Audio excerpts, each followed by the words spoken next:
My name is Olivia Crane.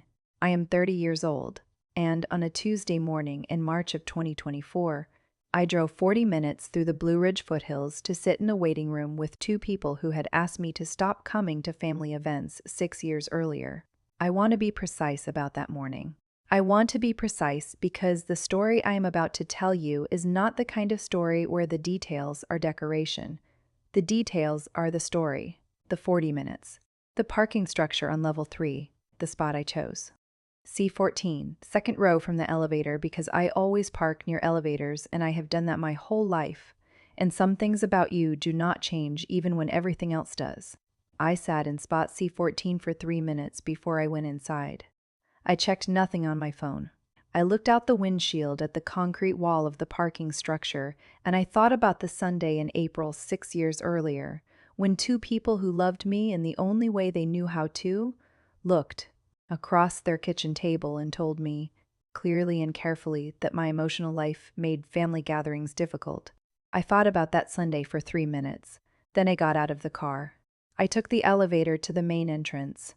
I walked through the automatic doors of Mission Hospital, and I followed the signs to the neurology floor, and I walked into the family waiting room at 11:47 in the morning.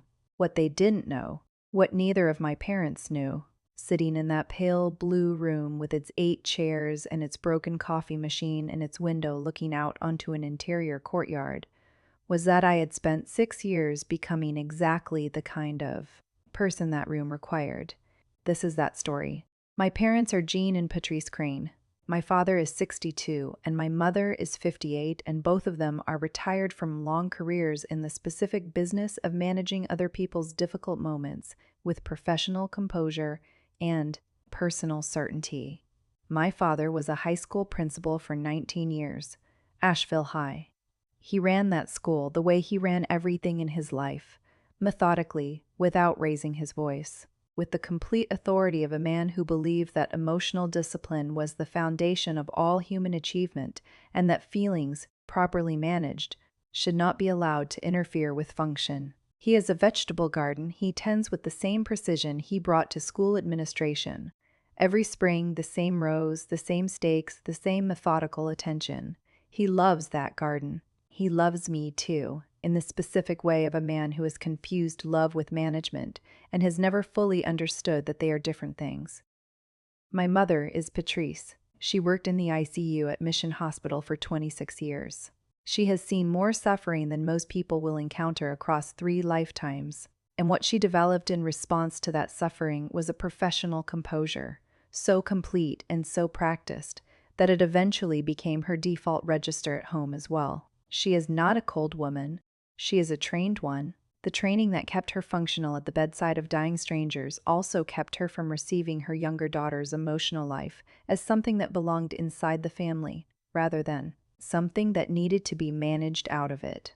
She has spent 6 years living with the specific guilt of a woman who said something she cannot unsay and has not yet found the door back in. I have an older brother named Neil. He is 33 now, a software engineer, lives in Charlotte. He is the quiet observer of the family, and he always has been. He watched the dynamic between me and our parents for years with the careful attention of someone who understood what was happening and did not yet know what to do about it. When my parents delivered their decision in April of 2018, he was not in the room. He called me 3 days later. He said he was sorry. He has maintained that. He has never pressured me toward anything. He has simply stayed in my life with a consistency that our parents do not know about, and that I have come to understand as its own kind of love, the kind that does not ask for anything in return and does not make its own discomfort your problem.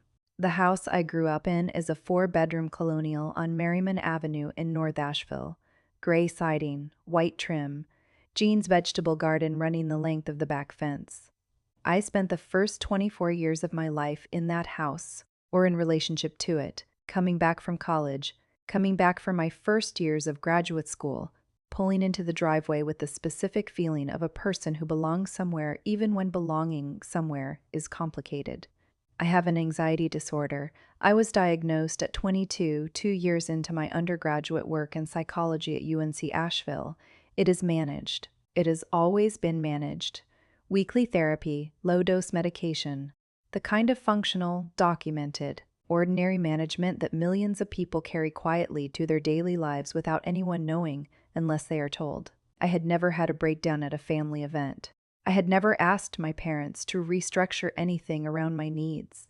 I had never made a holiday about me. What I had done at Thanksgiving of 2017 was excuse myself from the table for 20 minutes during a heated political conversation. I needed air.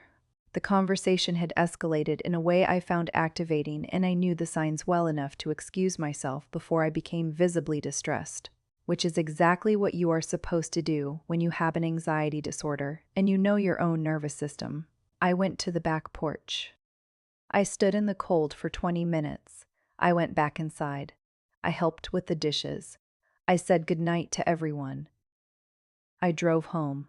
That was the evidence. 20 minutes of air. That was what Jean and Patrice assembled over the following months into a conclusion about who I was and what I required and what that cost the family. On a Sunday in April of 2018, I drove from Chapel Hill to Asheville for what I believed was a regular visit. I was 24, in my second year of my master's program in clinical social work at UNC Chapel Hill. I was studying family systems theory, psychological resilience, the science of how people process difficulty and find their way through it.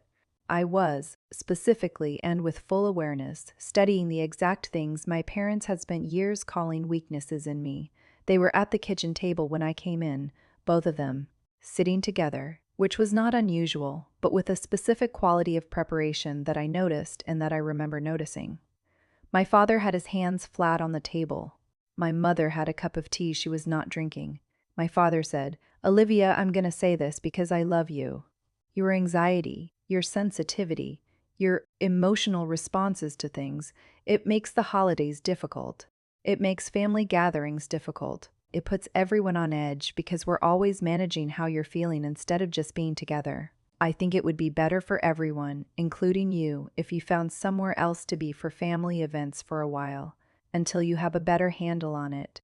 He said it the way he said everything, clearly, directly, without raising his voice, as if clarity and directness made the content acceptable, as if a decision that had been made in advance and delivered in careful language was not still underneath the careful language and expulsion. My mother said, "We're not saying we don't love you. We're saying the dynamic isn't working. We want you to be well. We think some space might help." She believed it when she said it. That is the part that took me the longest to reconcile, not the cruelty, which I could have metabolized more cleanly, the sincerity. She thought she was helping me. She thought that what they were offering was something close to kindness. I sat at that table for approximately 45 seconds after she finished speaking. I did not say anything. There was nothing to say to two people who had already decided what was true and had chosen their words so carefully that any response I gave would become evidence for their thesis, that I was too much, that I required managing, that the right feeling to have in this moment was the wrong feeling to have. I packed 2 bags. I left my key on the counter by the door.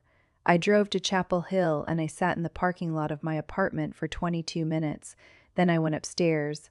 I fed myself. I called my therapist and left a message. I went to bed. In the morning, I went to my graduate seminar on family systems theory and sat in the front row and took notes on the specific way a family can convince itself that the person it is expelling is the source of its discomfort rather than the mirror of it. I am not being ironic when I tell you that. I mean it exactly as it sounds.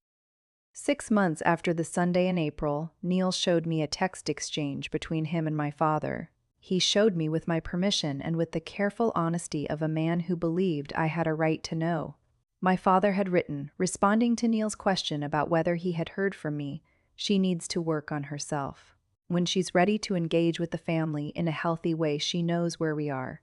He sent it with the specific confidence of a man who believed he had issued a reasonable boundary rather than expelled his daughter from the family. In December of 2019, my mother left me a voicemail.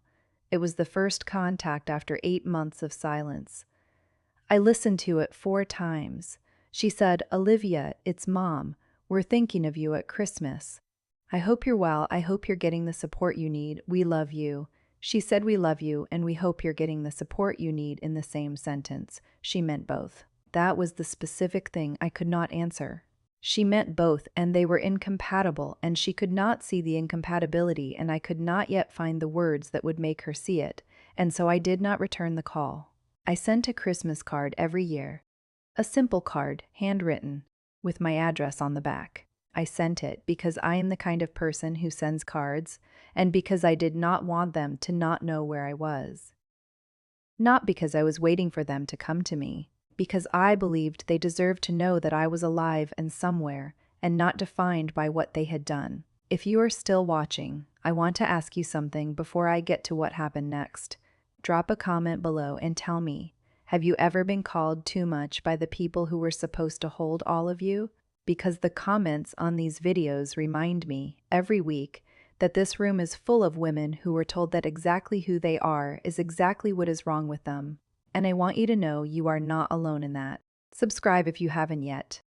This community is worth being part of. What Jean and Patrice did not know about the 6 years between April 2018 and March 2024 is this. By May of 2020, I had completed my Master of Social Work at UNC Chapel Hill. 2 years of graduate coursework that culminated in a thesis on family estrangement and the intergenerational transmission of emotional avoidance. I walked across that stage and took my diploma and drove back to Asheville alone and ate dinner at the bar of a restaurant in West Asheville by myself and ordered the good wine and did not feel the absence of my family as a wound. I felt it as a fact. There is a difference between those two things, and learning that difference was part of what the 2 years cost me and gave me. In August of 2020, I was licensed as a clinical social worker in North Carolina. In September of 2020, I was hired at Blue Ridge Counseling Center at $48,000 a year.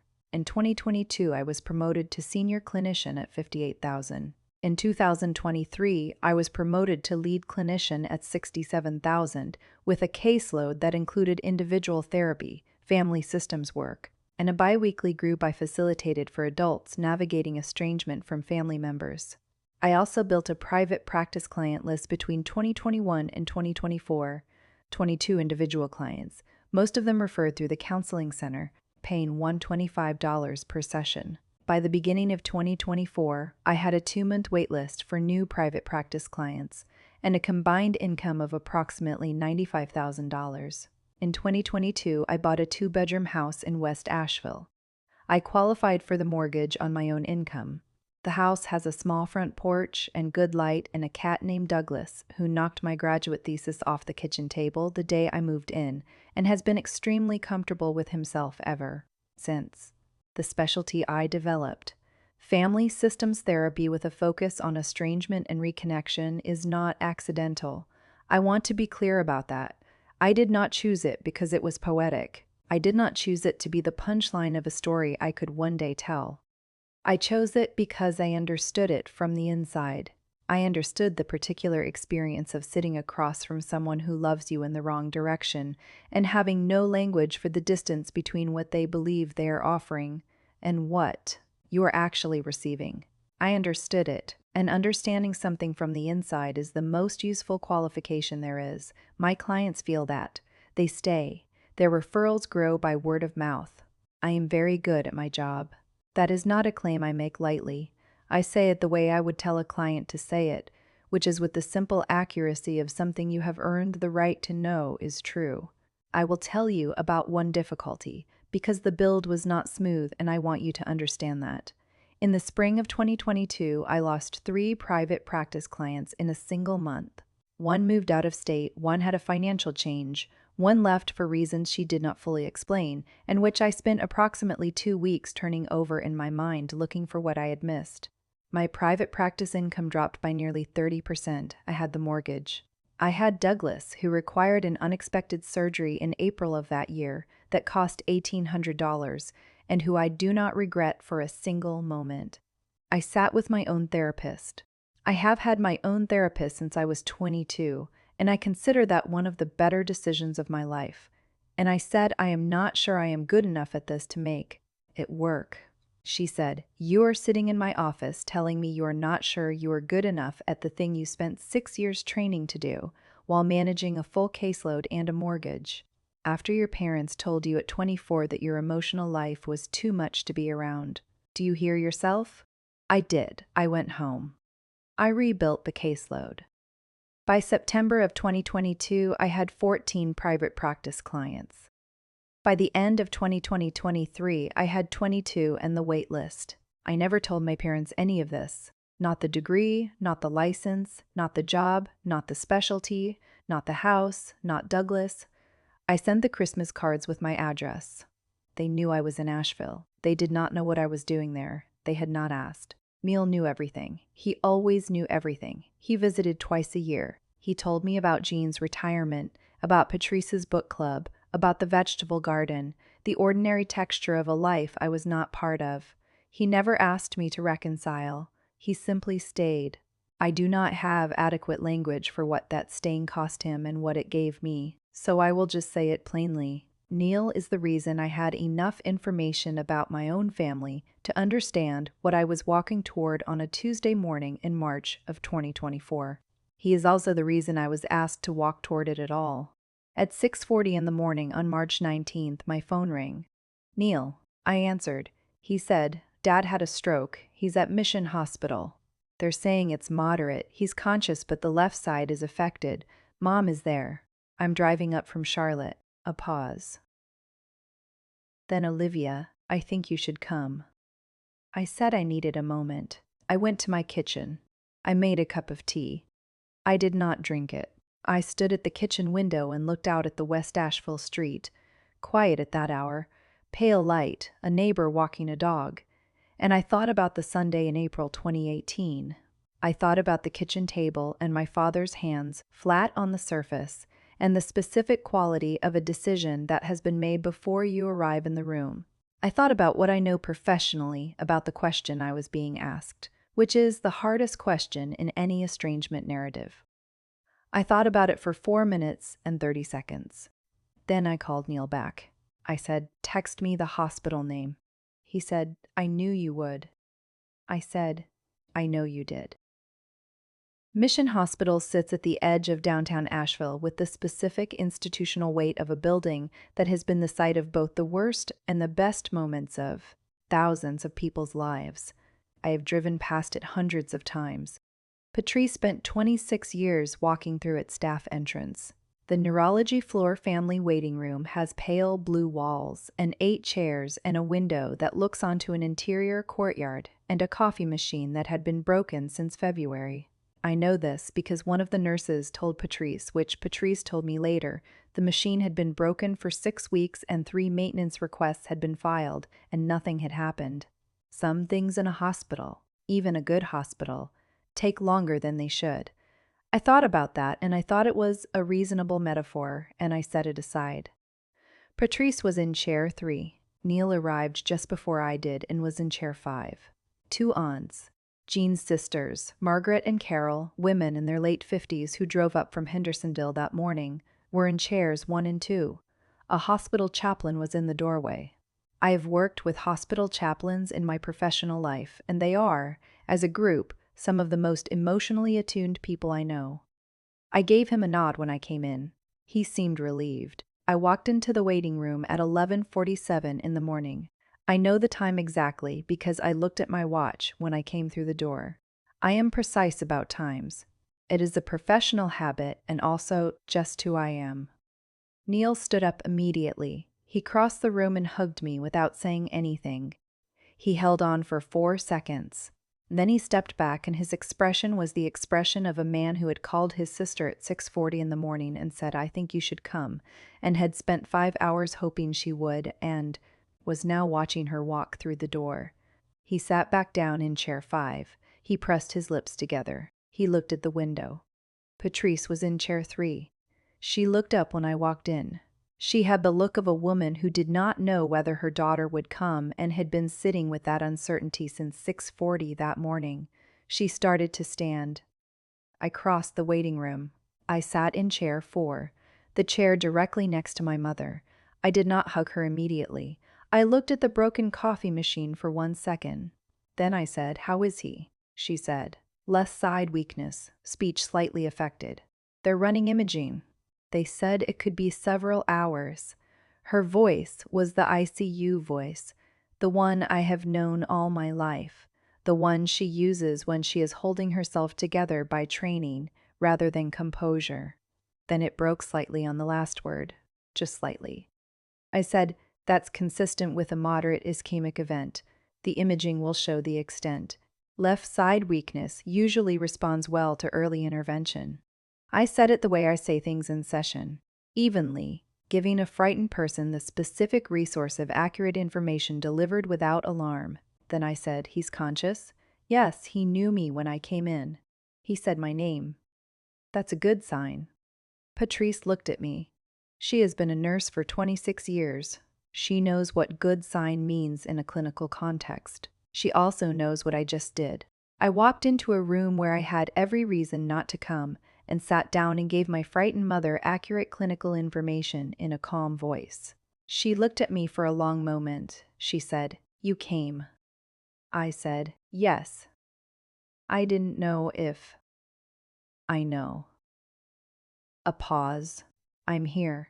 Margaret and Carol were watching from chairs 1 and 2 with the specific attention of women who understand they are witnessing something that is not their story, but that they will carry home with them. The chaplain had returned to the doorway. Neil was not looking at anyone. His right hand was flat on his knee. I recognized the posture. It is the posture of a man who is very careful not to let anyone see that he is moved. The imaging took 3 hours. In those 3 hours, Neil got coffee from the nurse's station, with the social ease of a man who has always known how to make things slightly easier in a difficult room. Margaret and Carol got sandwiches from the cafeteria and offered me one, which I accepted and ate slowly, and Margaret said she had not seen me since before everything, and I said it had been a while. And she looked at me with the careful look of someone who has been told a version of a story and suspects it is not the whole version. And I gave her a nod that was not quite a smile, and she said, "You look well," and I said thank you, and that was all. At 4 in the afternoon, they let us in to see Jean briefly, 2 at a time. Neil went with Patrice first. Then it was my turn. I walked into the room and I saw my father in the hospital bed with a blood pressure monitor and an IV in the left side of his face slightly slack. A man who had spent his entire professional life maintaining discipline, encountering for the first time a situation that discipline could not reach. He saw me. His right eye filled with water. He said my name. He said it slowly because the speech was affected, because the stroke had touched the part of him that forms words, and he had to work for it. He said it twice. "Olivia. Olivia," like he was testing whether it still worked. Like her name in his mouth was the most important evidence he had. I said, "Hi, Dad." I stood at the foot of his bed. I said, "I'm going to come back tomorrow. We'll talk when you can talk more." He nodded. His right hand moved toward me. Slightly. Across the blanket. I saw it. I did not say anything about it, but I saw it, and in the seeing of it something began that I do not yet have the full name for. Something between us, beginning again, slowly, the way things begin again when they have been left too long but not forever. I left the hospital at 9:38 in the evening. I had been there for 11 hours. In the parking structure on level 3, I found spot C14, and I sat in my car and I came close to crying. Close enough that I sat there for 7 minutes before I trusted myself to drive. Not grief, not relief, something more specific than either of those things. The feeling of having driven 40 minutes towards something you are not sure you should do, and having done it and finding out, in the doing, that you were capable of it. I thought about what my graduate advisor told me in my first year of the program. The goal is not to be unaffected. The goal is to be affected and functional simultaneously. I had been practicing that for 6 years.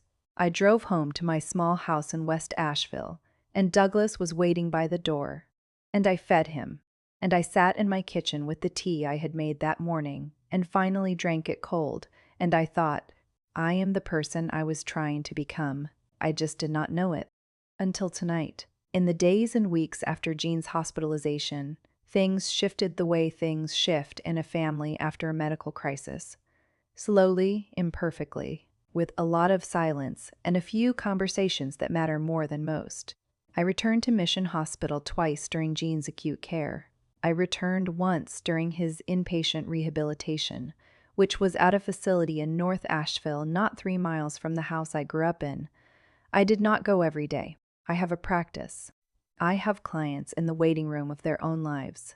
I did not dismantle what I had built in order to manage a crisis I did not cause, but I went. I brought my notebook. I asked the clinical questions. I sat in the corridors and I sat in the waiting rooms, and one afternoon I sat in the hospital cafeteria with my mother over coffee, actual coffee, from a machine that worked, and we talked. Patrice brought up the Sunday in April 2018 herself. She said she knew it was wrong. She said it the way someone says something they have known for a long time and have been building toward for years. Not with drama, not with collapse, but with the specific gravity of a woman who has spent 6 years carrying a knowledge she did not know how to deliver. I said I knew she knew, and then I said, the thing you called too sensitive is the reason I knew what to ask the neurologist. She was quiet for a long time. She looked at her coffee. Then she looked at me. She said, I know. Then she said, I'm sorry. I drank my coffee. I said, I know you are, Mom. I did not say it was okay. It is not entirely okay yet. I'm a clinical social worker who specializes in family systems, and I know that okay is something you build over time, not something you declare in a hospital cafeteria on a Tuesday afternoon in April. But I said I know you are, and I meant it, and we both understood that we were beginning. Jean's recovery has been slow and partial in the way that moderate strokes often are. His speech has returned almost completely over the months since. The left side weakness has improved significantly with rehabilitation, but is not fully resolved. He is not the same man he was before the stroke. Some of that is loss. Some of it is not. The man he was before the stroke said your sensitivity makes the holidays difficult. The man after it says my name twice from a hospital bed, like it is the only word that matters. We have had one real conversation, he and I. A long one, in the rehabilitation facility in May of 2024, when his speech was strong enough and we were both ready. He did not know what I did for a living until that conversation. When I told him the MSW, the license, the counseling center, the private practice, the specialty, he was quiet for a long time. Then he said, You built that. 2 words. I said yes. He said while we didn't know. I said yes. He said, I'm sorry, Olivia. He said it slowly, the way he says everything now, and the slowness made it more true rather than less. I said, I know you are, Dad. And I meant that too. My parents told me I was too sensitive to function in the world. They were right that I was sensitive. They were wrong about the functioning. I spent 6 years turning the thing they could not hold into the thing other people needed most. I built a career from it. I built a practice. I built a specialty out of the exact experience they handed me on a Sunday in April, and I have sat across from hundreds of people in the years since and helped them find their way back to themselves, after the people who were supposed to hold them decided that holding them was too much. I was good at that work before March of 2024. I am better at it after. Not because going to the hospital proved something, because going to the hospital showed me that I had already become the person I was trying to become, and I had done it in silence. In an apartment in Chapel Hill and a counseling center in Asheville, and a small house with a cat named Douglas, and 6 years of Christmas cards with my address on the back. I did not go to that waiting room to win. I went because I am who I am. My parents did not make that by trying to fix it. They made it by giving me a reason to understand what it was for. I want to ask you something before you go. If the people who hurt you most needed you at your best, would you go? And what would going cost you? And what would it give you? Tell me in the comments. I read every single one.